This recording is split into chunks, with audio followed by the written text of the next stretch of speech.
Allan Border, Steve Waugh, उनके बाद Ricky Ponting, Michael Clarke और अब पैट कमिंस का दौर शुरू हो गया। इतने सारे वर्ल्ड कप, और मुझे तो याद है माइकल क्लार्क के पास तो एक से ज़्यादा हैं शायद।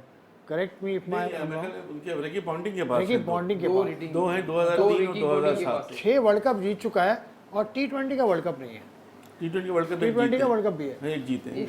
ऑस्ट्रेलिया कहाँ जाओगे? ऑस्ट्रेलिया को कैसे रोकेंगे? क्या कल्चर है वहाँ? आपका खैर जाना मुझे नहीं पता हुआ कि नहीं हुआ एजाज शेख साहब, लेकिन आप वहाँ से कनेक्टेड तो है ना, आपके बहुत सारे दोस्त ऑस्ट्रेलिया में होते हैं। ऑस्ट्रेलिया में क्रिकेट कल्चर कैसा है, कुछ पता है आपको?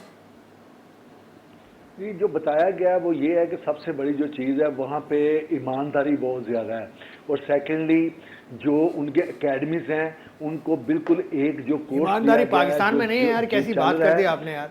वो तो बहुत देखे, बात सुने, ज़का अशरफ साहब एक जय्यद चेयरमैन है, दूसरी दफा चेयरमैनशिप कर रहे हैं, और ज़का अशरफ साहब के ऊपर आपने ये तंज किया है, मुझे अच्छा नहीं लगा।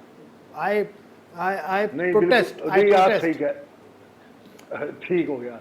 और फिर उनके नीचे जो लोग हैं उनको तो देखे ना आप, उनके नीचे जो लोग हैं उनके भी आप नाम देखें। वो तो जी जी वो बदी आपको बताएगा, अभी मैं इसकी तरफ भी आता हूँ, बात मुकम्मल कर लें आप।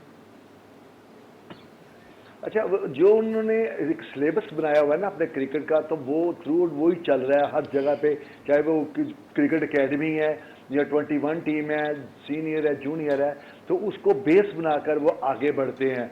तो जब ये इस तरह की क्रिकेट होगी, ये नहीं है कि एक कोच है वो कुछ और सिखा रहा है, दूसरा कोच उसके जो सिखाई हुई चीज़ है उसको रद्द करके अपना सिलेबस दे रहा है, तो ये सबसे बड़ी परेशानी का बायस बनता है।